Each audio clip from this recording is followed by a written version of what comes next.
Thank you. Looks good.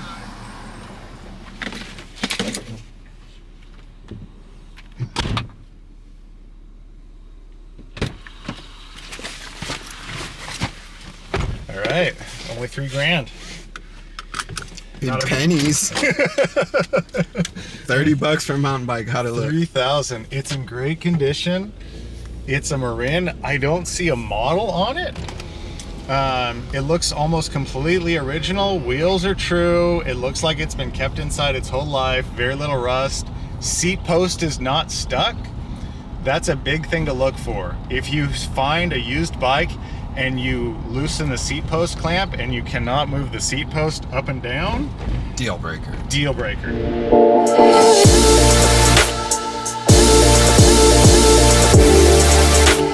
The marketplace has a whole lot of these fully capable, fully built bikes with no major parts missing that just need a little bit of a tune-up for you to turn into a reliable touring bike.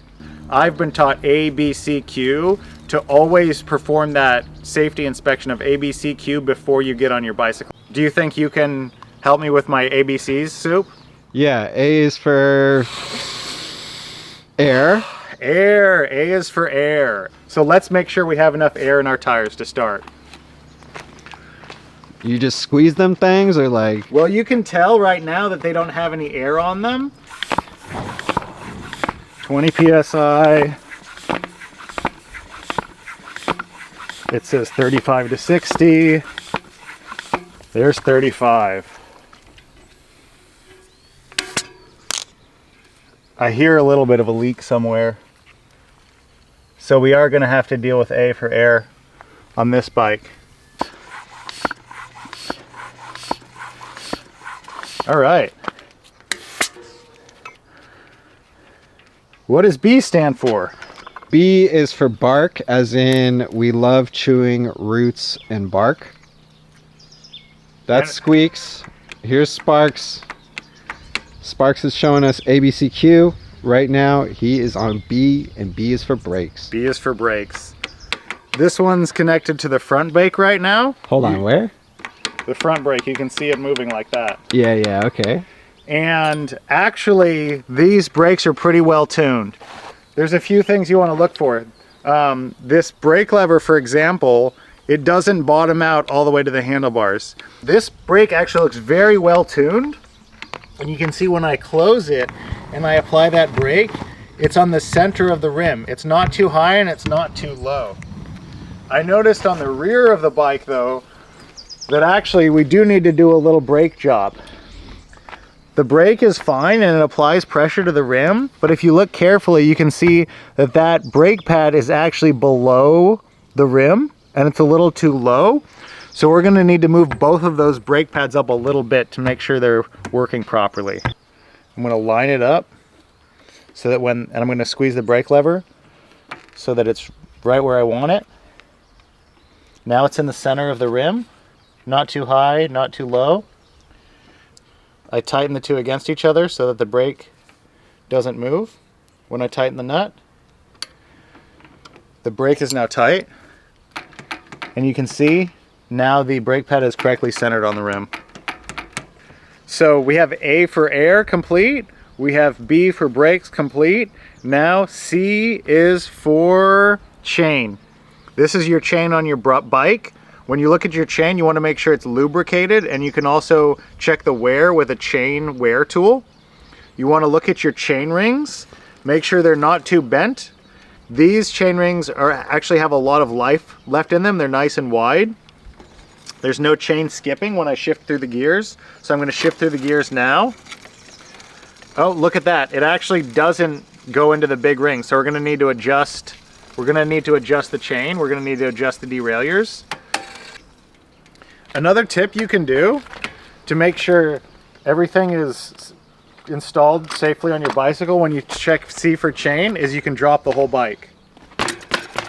I didn't hear any funny clunky noises. I didn't hear anything falling off. I didn't hear any chain slapping around and falling off. So that's another thing you can check to make sure C for chain is installed properly. So you're an expert bike mechanic and your expert recommendation is to drop your bike.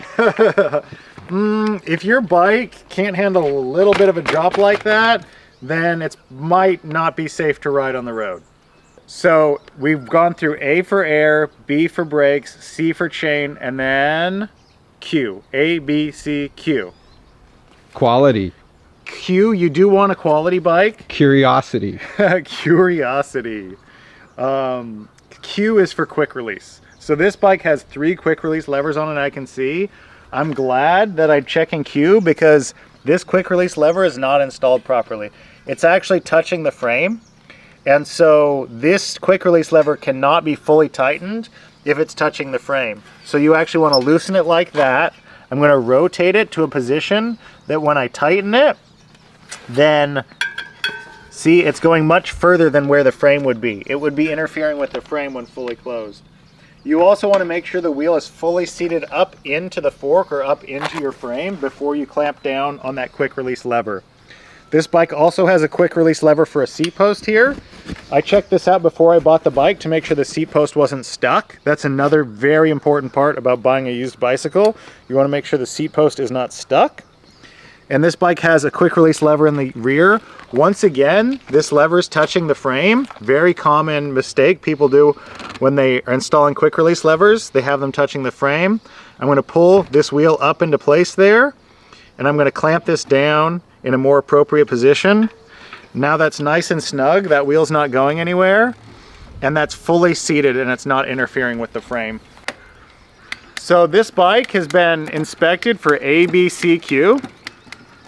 And so next we're going to build it into a bike packing rig.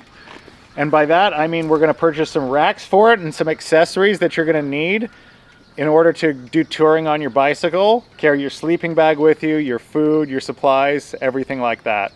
There's a nice local nonprofit organization here in Santa Rosa, California called Community Bikes, and they have some great deals on not just bicycles but bicycle accessories such as racks, helmets, lights, everything you might need in order to turn your bicycle you just bought on the marketplace used into a touring bike or a bike packing bike.